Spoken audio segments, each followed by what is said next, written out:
오늘은 우리가 이제 에스겔서 17장을 보겠는데요. 에스겔 17장. 우화를 통한 하나님의 교훈이 이제 7장에 나오죠. 우리가 이제 이런 우화들이 이제 성경에 좀 나와요. 예를 들자면은 여러분들 사사기 6장에 보면은 사사 기드온이 나오죠. 사사 기드온이 나오는데 사사 기드온이 귀한 일을 한 것은 7년 동안 이 미디안 족속이 이스라엘을 지배했습니다. 근데 이제 이 미디안 족속이 어떻게 지배했냐면은 뭐 365일 내내 지배한 것이 아니라 이스라엘 사람들이 봄에 이같이 씨를 뿌리고 열심히 해서 가을에 추수를 하게 되면은 추수 때가 되면 벌떼같이 나타나서 이스라엘 백성들의 추수물을 다 뺏어가는 거예요. 근데 이제 뭐 여러분과 제가 다 인생을 살아와서 알지만은 우리가 땀을 흘리고 수고를 한 다음에 열매를 얻는 기쁨이 우리 인생을 보람되게 합니다.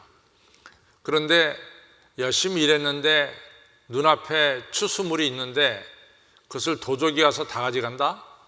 다 빼앗긴다? 그건 엄청나게 이같이 허탈해지는 거죠, 사람이. 그래서 이런 거 몇 번 하게 되면요, 인생이 그냥 살맛이 없어지는 겁니다. 근데 그러기를 이스라엘 백성들이 무려 7년 동안 미디안 족속한테 빼앗겼어요. 근데 이런 상태에서 하나님께서 이제 이 포도즙 틀에서 밀 이사가는 기드온을 부르죠. 그래서 이제 기드온을 불러서 큰 용사야 라고 말씀하시면서 이제 기드온을 하여금 미디안 족속을 물리치도록 이렇게 이제 세우죠. 그래서 7년 만에 기드온이 이제 미디안 족속을 물리친 다음에 이스라엘 백성들이 너무 감사한 거예요. 너무 감사해가지고 이제 이 이스라엘 백성들이 사사기 8장에 가서 보면은 이 기드온한테 우리들의 왕이 되어 주십시오 이렇게 이제 부탁을 합니다. 근데 기드온이 아주 유명한 얘기를 해요. 나는 당신들의 왕이 될 수가 없다. 우리들의 왕은 하나님이시다. 이러면서 그 이스라엘 백성들의 요구를 한마디로 거절합니다. 나는 당신들의 왕이 될 수 없고 우리를 다스리는 분은 하나님이시다. 이렇게 분명히 이제 얘기를 하죠. 그런데 이제 기드온의 아들 중에 이 아비멜렉이라고 하는 아들이 있어요. 아비멜렉. 이 아비멜렉이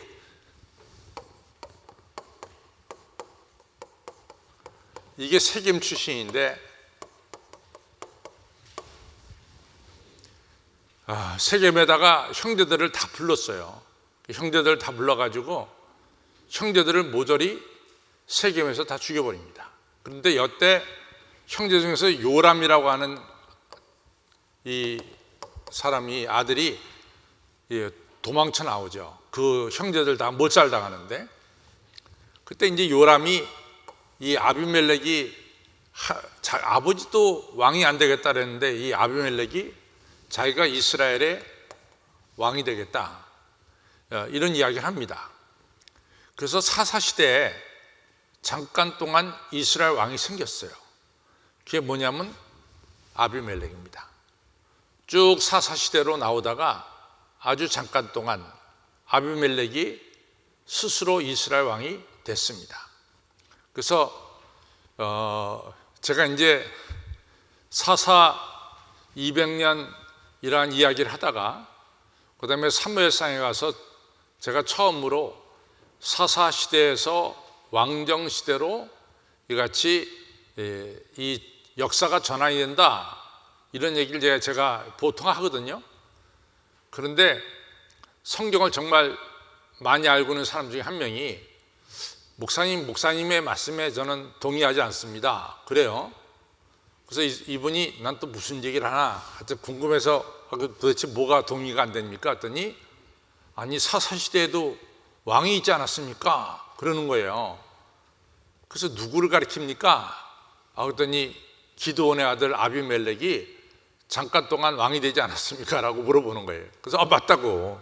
그러나 그 맞는 얘기인데, 우리가 통상적으로 이 아비멜렉이 왕이 된 것은 하나님께서 세우신 것도 아니고 또 백성들이 추대한 것도 아니고 스스로 왕이 되었기 때문에 크게 봐서는 아비멜렉을 왕으로 취급하지 않는데, 실제적으로는 왕노를 했으니까 왕이라고 얘기하는 것도 틀린 말이 아닙니다. 이런 이야기를 제가 하죠.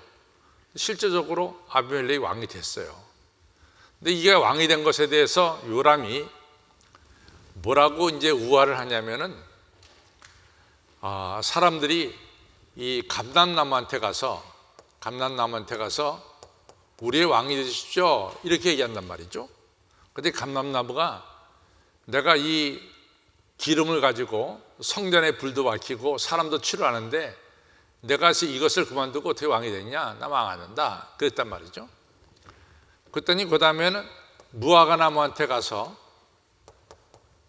우리에게 왕이 되달라 그랬더니 내가 그렇게 아름다운 과일을 맺고 그 과일로 하여금 백성들이 배부르게 먹는데 내가 어떻게 이것을 그만두고 왕이 되겠냐? 나 안 한다 그랬단 말이죠.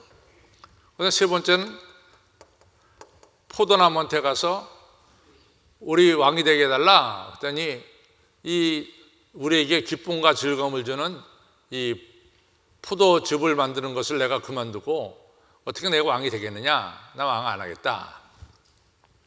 그렇기 때문에 그 다음에 이제 가시나무가 스스로 나서서 내가 왕이 되겠다. 그리고 만약에 나에게 내가 왕이 되는 걸 갖다가 반대하는 인물이 있다면은 내가 가시나무에서 불이 나와서 다 살라버리겠다 이랬단 말이죠. 이런 우화를 요람이 했습니다. 그때 이 가시나무는 누구를 가리킵니까? 바로 아비멜렉을 가리키는 거죠. 그렇죠? 그래서 이런 우화가 하나 있어요. 이런 우화처럼 오늘 이제 성경을 보면은 큰 독수리가 나오고 또 큰 독수리가 나오는데 이게 첫 번째고 이게 두 번째가 되겠는데, 근데 이게 우리 한글로는 이게 조금 구분이 안 돼요. 근데 영어로는 첫 번째 나온 것 같다가 더 그레이트 이글이라고 말합니다. 그러니까 영어는 확실하게 첫 번째 독수리하고 두 번째 독수리의 부르는 명칭이 다른데 우리 성경은 그냥 첫 번째 것도 큰 독수리고 작은 것 두 번째 나온 것도 큰 독수리예요. 그러나 영어 성경을 보면은 첫 번째 나온 건 더 그레이트라고 최상급을 갖다가 써버리고 있어요. 근데 두 번째 거는 그렇게 쓰지 않습니다. 그래서 첫 번째와 두 번째가 구분이 돼요. 그래서 오늘 그 얘기를 하는데, 자, 오늘은 이제 이 역사를 좀 생각해야 되는데, 아시다시피 여러분 주전 598년에 이 느부갓네살이 1차로 바벨론을 점령하죠. 1차로 바벨론 점령해가지고 그때 왕이 누구였냐면 여호와 긴 왕이었어요. 그 아버지는 여호와 김인데 느부갓네살이 들어오기 전에 3개월 전에 죽습니다. 그래서 여호와 긴이 아버지 뒤를 이어서 왕위에 3개월 있을 때 바벨론이 쳐들어왔어요. 그래서 이때 1차로 여호와 긴을 비롯해서 3023명이 바벨론 포로로 끌려가죠. 그때 끌려갈 때 가장 우리가 알고 있는 것은 여호와 긴하고 에스겔이 끌려갔어요. 에스겔이. 그 다음에 이제 느부갓네살이 여호와 긴을 끌고 갔으니까 이스라엘의 왕을 세우죠. 그래서 이스라엘의 왕을 BC 598년에 왕을 세우는데 요거는 느부갓네살이 세운 왕이에요. 그래서 이 왕을 가리켜서 우리가 봉신왕이라고 부릅니다. 봉신왕. 그러면 이 598년에 여호와 긴을 바벨론 포로로 끌고 가면서 이때 세운 왕의 이름이 뭘까요? 시드기야입니다. 이때 세운 왕의 이름이 시드기야예요. 그러면은 시드기야는 제가 여러 번 얘기하지만 국민이 또는 하나님이 시드기야를 왕으로 세운 것이 아니라 시드기야는 철저하게 바벨론 왕 느부갓네살에 의해서 왕이 됐습니다. 그러면은 느부갓네살이 시드기야를 왕으로 세울 때 소위 말해서 계약을 맺습니다. 계약. 근데 이 계약을 맺을 때 느부갓네살이 하나님의 이름으로 계약을 맺어요. 하나님의 이름으로. 그때 하나님의 이름으로 계약을 맺을 때 시드기야가 이 바벨론에게 충성, 또 헌신, 또 조공을 바치기로 계약을 맺는 거예요. 누구의 이름으로? 하나님의 이름으로. 하나님의 이름으로 맺어요, 이게. 그런데 우리가 예레미야 때 다 공부했어요. 예레미야 때 이 시드기야의 조종 안에는 이제 친애굽파가 있고 친바벨론파가 있다 그랬어요. 그렇죠? 근데 예레미야가 시드기야에게 말하기를 이 느부갓네살이 우리나라를 점령하는 것은 하나님이 우리에게 내신 벌, 징벌입니다. 이 징벌을 받으십시오. 이 징벌을 받을 때만이 예루살렘 성과 예루살렘 성전은 안전하게 지켜질 것입니다. 그러니까 이 바벨론이 우리를 다스리는 것은 하나님이 우리에게 주시는 매라고 생각하고 이 바벨론을 갖다가 섬기십시오. 이렇게 얘기를 했단 말이죠.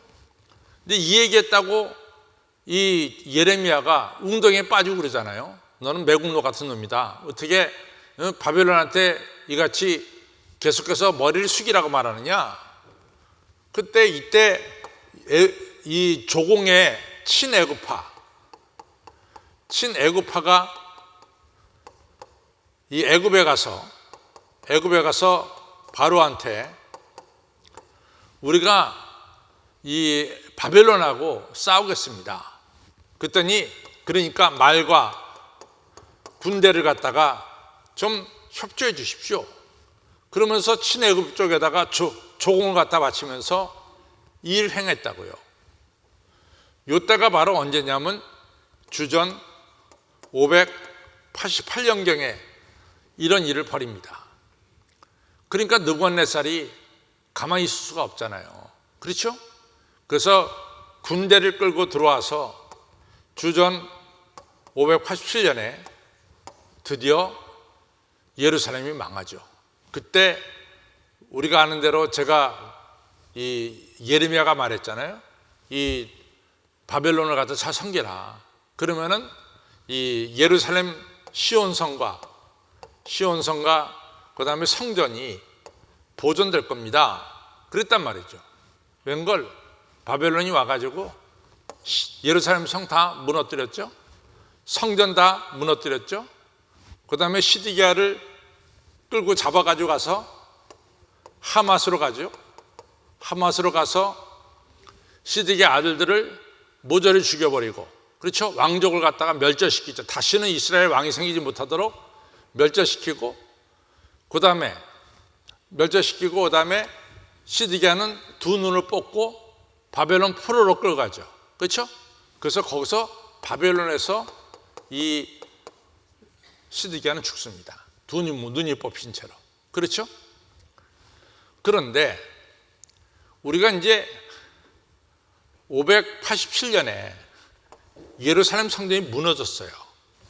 근데 539년에 주전 539년에 고레스 왕 시대에 바벨론 포로로 끌려갔다 온 사람들이 돌아옵니다. 그렇죠? 1차로 돌아오는 게 4차에 걸쳐 들어오는데 1차에 세스바셀을 중심으로 해서 들어오고, 세스바셀. 그 다음에 2차는 이 수르바벨을 통해서 들어옵니다. 그 다음에 3차는 에스라. 이건 좀 시간이 많이 지났어요. 주전 458년경에 들어오고, 그 다음에 4차로 들어오는 게 느헤미야 때 들어옵니다. 그래서 바벨론 포로로 끌려갈 때는 3차에 걸쳐서 끌려가요. 1차는 598년, 2차는 587년, 3차는 582년, 1차, 2차, 3차에 걸쳐서 바벨론 포로로 끌려갑니다. 근데 돌아올 때는 1차 세스바셀, 스룹바벨, 그 다음에 에스라, 그 다음에 4차 느헤미야, 이렇게 4차로 걸쳐서 다시 예루살렘으로 돌아오게 돼요. 그러면 제가 질문을 하나 하겠습니다. 587년에 성전이 무너졌어요. 그렇죠? 1차 성전이. 그럼 2차 성전이 언제 지어져요? 언제 지어지죠? 2차 성전이 언제 지어집니까? 제가 그걸 갖다가 여러분들에게 이걸 잊지 않도록, 근데 구장님이 가르쳐 준 적이 있는데 이걸 잊지 않도록. 여러분들 예레미야가 얘기하기를 바벨론 포로 70년을 얘기해요. 그럼 도대체 70년이라는 게 어떻게 나오냐? 70년이라는 게. 그 70년에 대한 이야기가 여러 가지가 있어요. 그런 여러 가지 중에서 가장 설득력 있는 이야기 중에 하나를 제가 여러분들에게 여러 번 말씀드렸어요. 그것이 뭘까요? 그러니까 목사는 70에 그만둘 필요가 없어. 여러분들 내가 그렇게 얘기해도 다 잊어버리니까 앞으로 100세까지 해야지. 그렇지? 제가 그랬죠? 이 주전 587년에 성전이 무너졌어요. 그렇죠? 근데 주전 515년에 제2차 성전이 지어집니다. 그럼 요거 몇 년 차이가 나요? 75? 72가 맞죠? 72가 맞아요. 그러면 이게 예루살렘 성전이 무너져서 다시 지어질 때까지 70년을 가리켜서 바벨론 포로 70년이다 이렇게 말하기도 한다 그랬어요. 이제는 머리에 각인이 되죠. 머리에 각인이 되죠. 한 몇 달 뒤에 또 물어보면은 그렇습니다. 그러면 제가 얘기하고 싶은 것은 주전 515년에 이 성전을 갖다 지은 사람이 누굽니까? 주도적으로 지은 사람이 수룹바벨이에요. 수룹바벨이 지습니다. 수룹바벨. 그때 제사장이 예수야. 예수아하고 수룹바벨하고 같이 쳐요. 그럼 수룹바벨이 누구냐예요. 수룹바벨이 누구죠? 수룹바벨이 누구냐? 여러분 말씀드렸는데 수룹바벨이 누구냐면 바로 바벨론 포로로 끌려간 여호와 긴 왕의 손자예요. 수룹바벨이 여호와 긴 왕의 손자라고. 그러면 이게 무슨 얘기가 됐냐면은 다윗 왕의 후손이 다시 성전을 갖다가 회복시킨다는 얘기예요.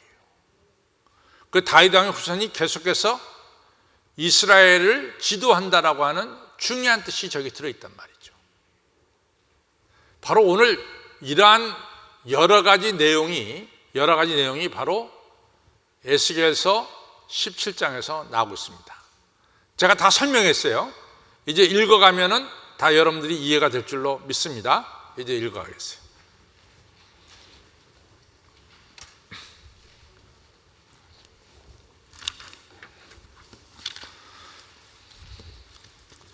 자, 11장 1절로부터 10절까지는 우화가 나와요. 우화.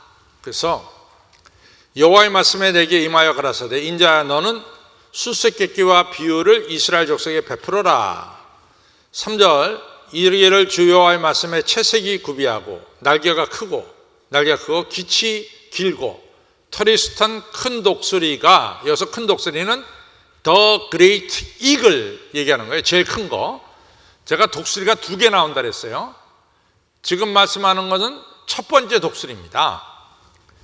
그 독수리가 레바논에 이르러 백향목 높은 가지를 취하되 할 때, 레바논이 여기서 뭘 의미하느냐?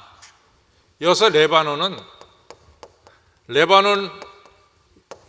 나라를 가리키는 것이 아니라 여기서는 예루살렘을 가리킵니다. 그러면 왜 레바논이라 부르냐? 예루살렘에는 성전이 있고 왕궁이 있잖아요. 이 성전하고 왕궁을 질 때 어느 나무를 썼을까? 레바논의 백향목을 가지고 썼어요. 레바논의 백향목. 바로 그것을 얘기합니다. 레바논의 백향목을 가지고 썼다. 그래서 레바논이라 부르는 거예요.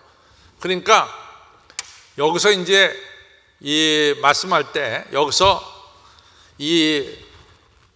그 3절에 레바논에 이르러 할 때, 레바논은 무슨 얘기를 하느냐? 바로 예루살렘에 이르러 백향목 높은 가지를 취하되, 거기서 가지들을 다 취했어요. 포로로 끌고 가는 거죠. 4절 그 연한 가지 끝을 꺾어 가지고, 그 연한 가지 끝이 뭐냐? 아까 그 바벨론 포로 1차로 끌려간 왕이 내가 누구라 그랬죠? 여호와 김 KIM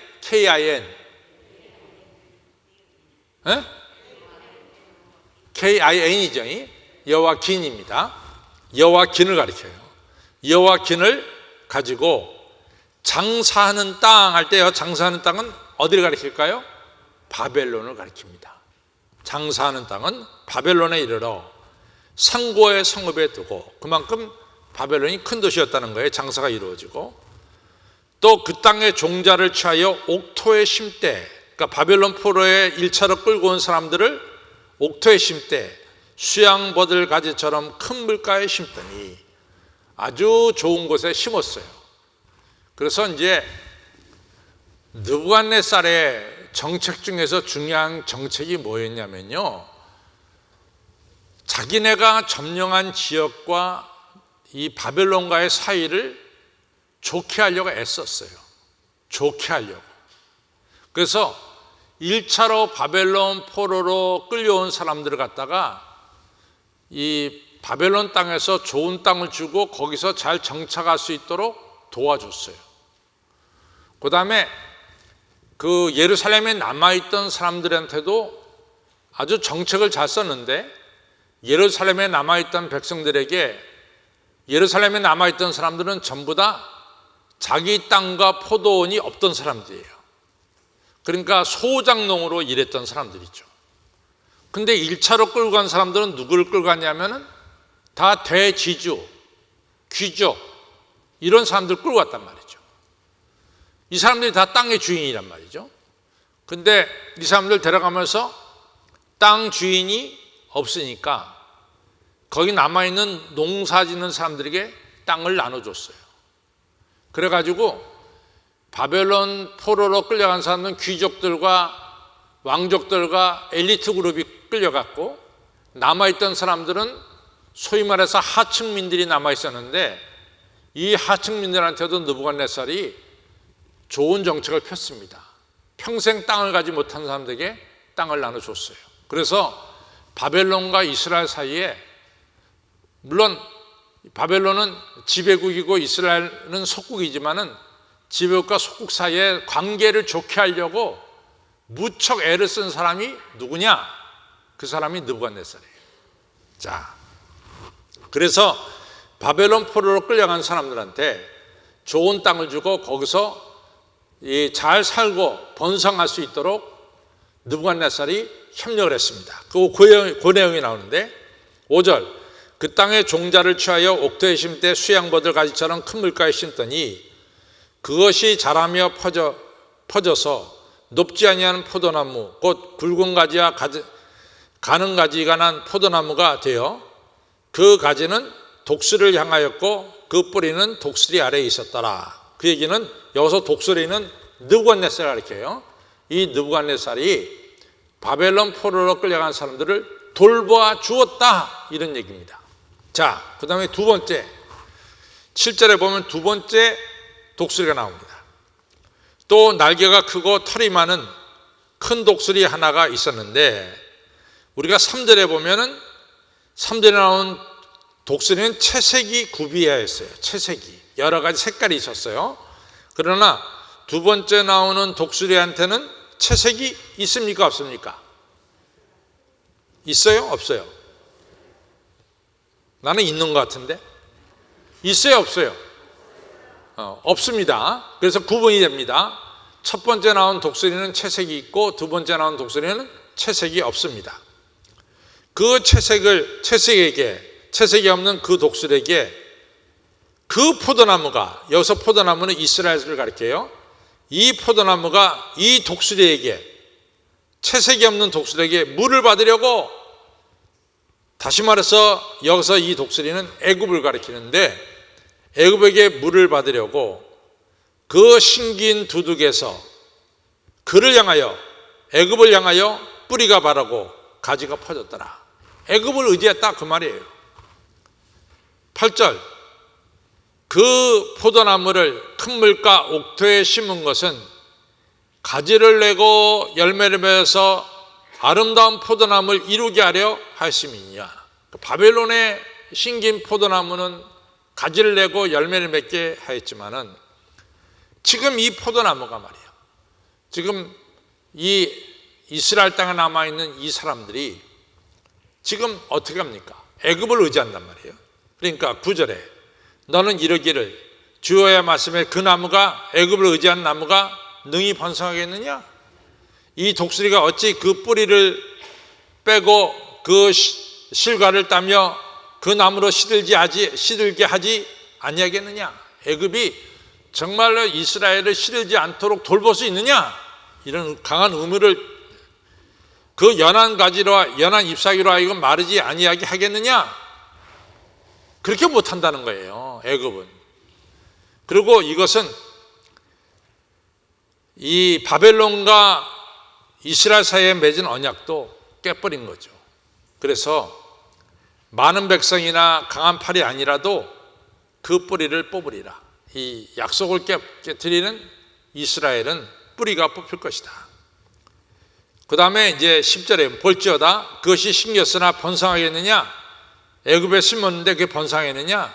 번성하지 못한다는 거죠.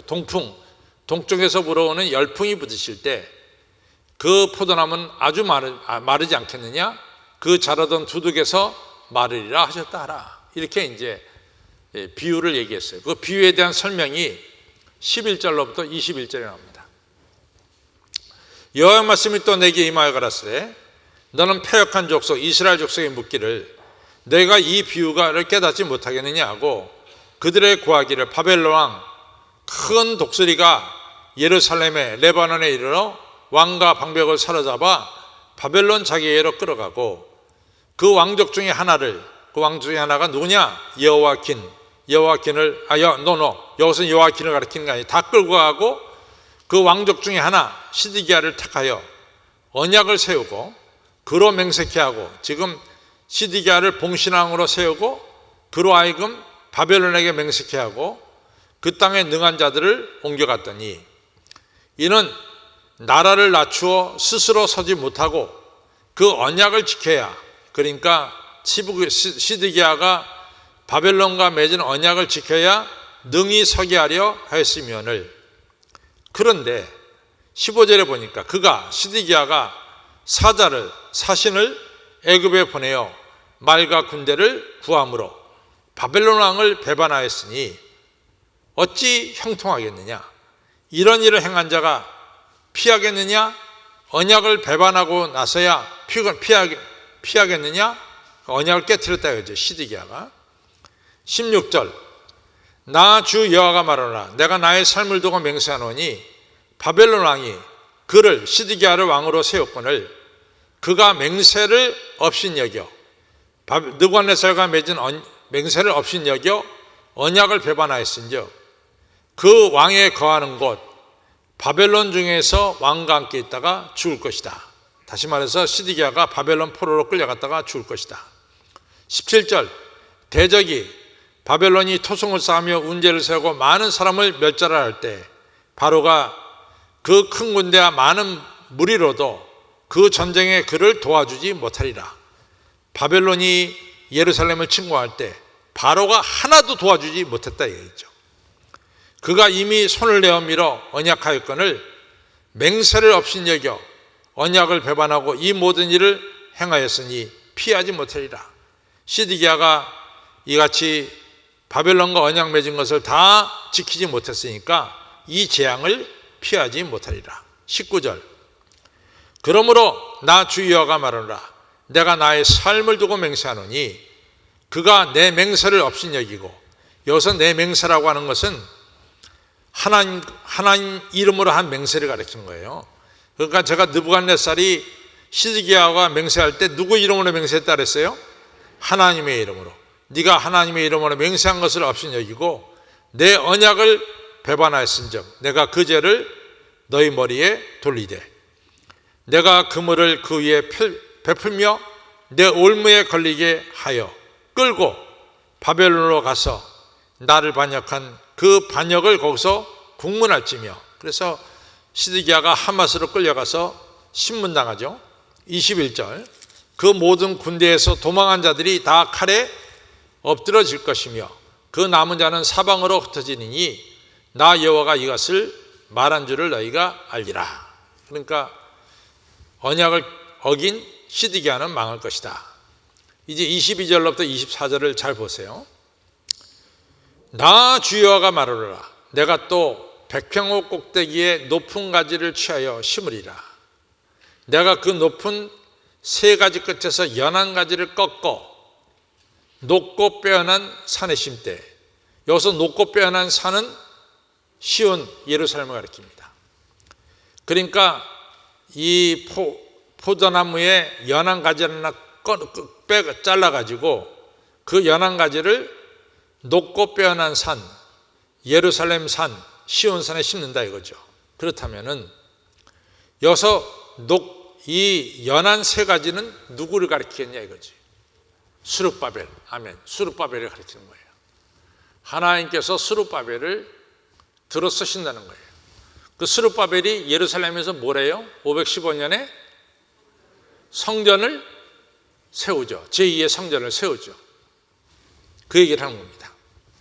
자, 23절 이스라엘 높은 산에 심으리니. 이스라엘 높은 산은 빼어난 산에 심되 이스라엘 높은 산에 심으리니 그 가지가 무성하고 열매를 맺어서 아름다운 백향목을 이룰 것이며 각양새가 그 아래에 깃들이며 그 가지의 그늘에 거할지라. 이 얘기는 뭡니까? 다윗의 후손이 다시금 이스라엘의 지도자가 된다, 왕이 된다, 이런 얘기죠. 그리고 다시 다윗의 왕 때, 다윗 시대 왕처럼 다시 회복하는 역사가 일어나게 된다라는 거죠. 24절 들의 모든 나무가 여호와는 높은 나무를 낮추고, 여기서 높은 나무는 시드기야를 낮추고 낮은 나무 바벨론 포로로 끌려간 스룹바벨을 높이며 푸른 나무를 말리우고 마른 나무 바벨론 포로로 끌려갔던 마른 나무 스룹바벨을 무성케 하는 줄 알리라. 나 여호와는 말하고, 나 여호와는 이렇게 말하고 그 말한 것을 틀림없이 이루느니라. 아멘. 하나님과의 약속을 지켜야 되겠어요, 안 지켜야 되겠어요? 안 지켜도 되지 뭐. 지켜야 되겠어요, 안 지켜야 되겠어요? 안 지키면 심판받습니다. 하나님과의 약속을 지켜야 될 줄로 믿습니다. 충분히 이해가 되셨죠? 안 되고 또 됐다 그런 거 아니에요? 충분히 이해가 되실 줄 믿습니다. 자, 결론으로 갑니다.